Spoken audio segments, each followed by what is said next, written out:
The Rocket Review is sponsored by Why Not Saloon.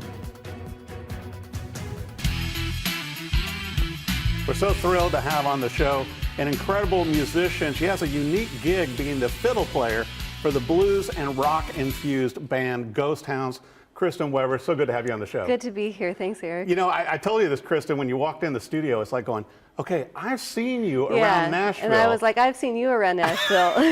And you know, you and I have both been here about the same amount of time. But you know, what an awesome gig you have to where you are bringing the fiddle and, you know, with Ghost Hounds and predominantly a rock band. And I was listening to the singles and everything. You guys are getting a lot of awareness, you know, particularly over the last year or so with your songs. What's that like to be the fiddle violin player with a rock band? It's a unique gig as a violin player, although it doesn't feel completely out of left field for me because I grew up playing classical and bluegrass and rock music.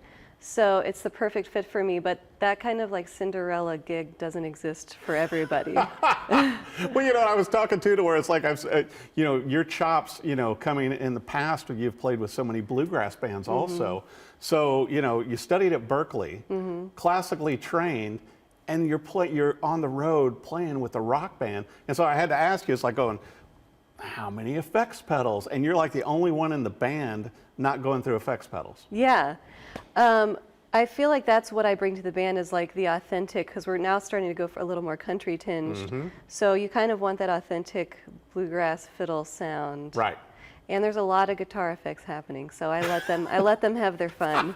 Yeah, but you get to sprinkle in those awesome sounds with the fiddle, and as you brought up too, it's like, you know, before, you know, the founder, the band was kind of more rock and blues driven. I kind of like the country rock flavor now because it's something unique, and I think that you know your sound especially, and when they, you know, you've been playing with them a few years, but then they're like going, okay, well, we want you, Kristen, to be a member of Ghost Hounds. Yeah. 2 years ago, I started playing with them to fill in on a couple shows, kind of feel it out. And after a year of playing, they formally were like, you know what? We think we'd like to make a fiddle a permanent member of a rock band. And I was like, I'm very flattered. It is so I will unique. carry the torch for violin players everywhere. I know, but it's like, it's so powerful to me because what you bring to it is a unique sound. And we were talking before we came in studio to where to be able to bring in the unique, you know, fiddle and violin sounds into songs that maybe weren't originally written that way.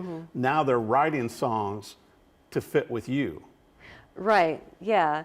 Thomas has been writing songs now with a little bit more of a country bent to them to kind of incorporate me. Although when we put out a record, it's not full country. It's a mix of all of our interests. Yeah. But I mean, I think that's what's fun. Yeah. It's a melting pot. And you were saying too, the main studio that you record in is in Pittsburgh, where Thomas is based out of. The founder, the original founder. Of the band. And so your singles have been getting a lot of play, but let's talk about some of the collaborations with these singles that are climbing up the charts. How's that been working, and who have you been working with? They've been, the singles have been doing really well, and our first collaboration was with Patty Griffin, legend. Wow. We decided to cover one of her songs just because we've been a fan of her, and Thomas in particular really loved this song, Long Ride Home. And we started recording and we got to thinking, you think there's any chance she would? And then she did. She sang on it with us, and it's crazy. I can't believe I got that opportunity. And the song is so good. That song is so good. Yeah. And you know, but I like to, you know, I think what appealed to me about the Ghost Hounds and when they originally launched even was the energy. And you and I were talking about the collaborations, and you guys are on the Gibson label, but you know, a lot of things were done also, you know, with the Gibson Garage and all that, and so that's, you know, I really became aware then. But then also some of the gigs, I mean, you know, opening up for the Rolling Stones, ZZ Top, Guns N' Roses, Garth Brooks, it's like all these, I mean, those are not your average opening gigs. No, my first gig with them was opening up for the Rolling Stones and then immediately flying and opening up for Garth Brooks a few days later. That's like, I mean, it's really fun.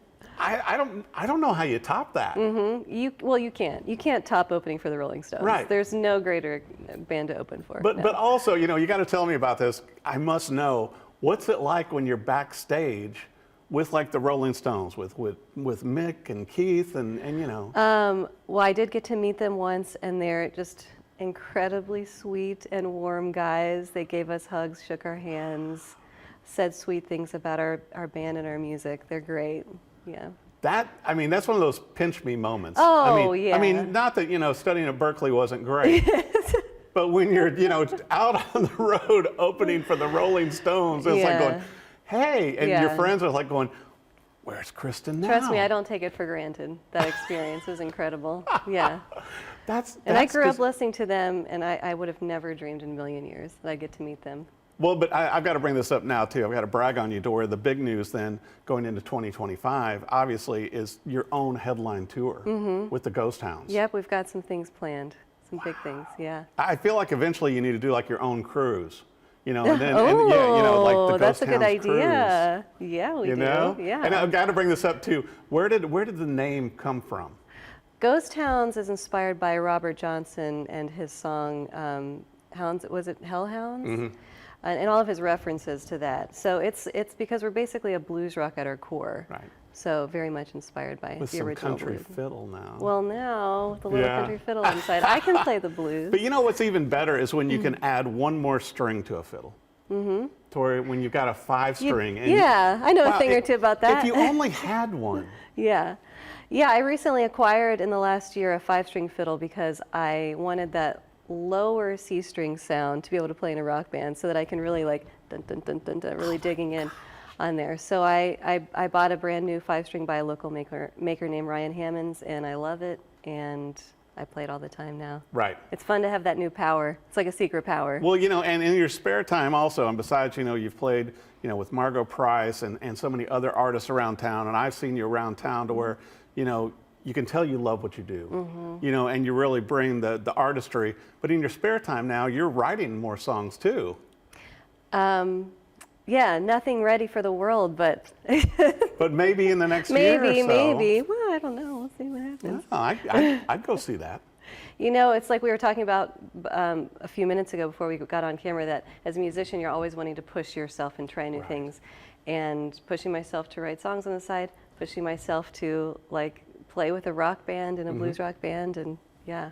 That is so incredible. That's what it's all about. Totally. Just being always a little bit uncomfortable. It is. Isn't that, I mean, but you know, I think you live that so well too, Kristen, where it's like, you know, pushing the artistry, you know, and you as well, you know, classically and jazz trained, but then applying that and also serving the song. Yeah. And certainly with Ghost Hounds, you know, doing so well right now, and you're a part of that. Right. As they're kind of shifting in, they're expanding their palette. Right. You know, and so maybe some of the guys in the band, guys, you know, that are uncomfortable as well, you know, they're used to doing rock and blues. All of a sudden it's like, yeah, we're going in kind of a new angle. Yeah, everyone's pretty excited about it because we all like to challenge ourselves too. You know, everyone in the band does. Yeah. Our bass player pulls out his upright bass now sometimes. Oh my gosh. You know what? I'm sorry, but that's another one of those instruments that just oozes cool. Nobody likes to carry them. No. Because it's like, you know, it's like carrying a boat. Yeah, and also it's like you're an attention, like everyone's going to talk to you about what you're carrying. Oh, totally. Totally. If you're trying to get that through an airport or something. Oh my gosh. Everyone wants to stop and talk. Yeah, because I think about buying one again because I kind of miss mine. But it's like they're just so heavy, you know, heavy, and then fitting them. You have to have a vehicle. You can't drive like a compact. You'd be surprised though if you can find a sedan where the seats fold down. See, but you've got the easy life though. You've got, you know, fiddles go everywhere, right? I know. I can put them in an overhead compartment on a plane. You're like the flute of rock bands. I know. Well, that makes me feel weird. No, I'm just saying because it's so compact. But also, you know, I think, but also, I mean, part of the problem is, as you and I both know, you have, you know, very quality instruments. Yeah. And you've got to be careful when you travel. Yes. So, I mean, do you kind of worry when you're traveling with the band, Oh, putting always. it in the overhead? I don't worry about putting in the overhead. That's the best place for it. I worry about them giving me trouble when I get on the plane. Yeah. Yeah, because I mean, there's so many bad horror stories. Right. And I would never check it. I just would never check it. No. Yeah. And if they won't let me on the plane, I just say, well, it's been nice doing business with you. And I have friends, you know, obviously guitar players that have bought seats. Yeah. For for their, sure. you know, and I'm sure with That's you. what cellists have to do. So how many violins are you traveling with when you're on the road? Lately, I've been traveling with 2. Okay. Yeah. So you can't have one go down. Well, that's so that I can have one go down. Yeah, but you're taking, you know, the 4-string and the 5-string. I am taking my favorite violins with me everywhere. I know, which I think is so yeah. cool. Yeah. You know, because I think a lot of people, you know, like you and I were talking about before we came in studio, will leave their primo instruments at home and use them for studio and for writing and everything. Yeah. But I admire you on it to where I've always gone the opposite direction where I don't want to spend my life playing a bad instrument. So I've just always traveled with my nice one. Right. And I'm just very careful with it, and nothing bad has ever happened, knock on wood. That's the kind of life I want to live. That's incredible. It's so amazing. You guys are getting a lot of airplay. Yep. You know, maybe the Rolling Stones end up opening for you in 2025. That'd be awesome. Yeah, we can hope, I guess. But I mean, the Ghost Hounds, I mean, it seems like, you know, the whole band is so cohesive. Thank you. And all of you play so well together. I want to make sure for our viewers, too, that they know for the website, social media, and everything for Ghost Hounds. Yep, we're on all the social media. So Ghost Hounds Band on Instagram, TikTok, Facebook. We have a website. We're out there. And I'll tell you what, if it goes well, you know, Kristen might even get one more fiddle. Just one more. Listen to our singles so I could buy maybe a 6-string. Get crazy. You've got to. I mean, come on. You know, next thing you know, I'm going to come out to a show and it's going to be like a full pedal board and the guitar and bass player are like pushed over in the corner. It's like, who's all that music gear belong to? Kristen.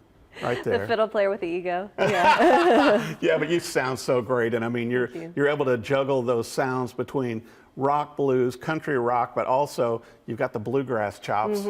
And then you have the education of the classical and jazz, you know, to support it.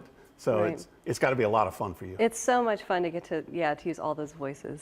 Incredible. I can't wait to come out and see them live. You do the same. Go to check out the website. The singles are out now for Ghost Hounds. Go see Kristin Weber. You're going to love Ghost Hounds as much as I do. And thanks for coming on the show. Thanks so much, Eric. Thanks for having me.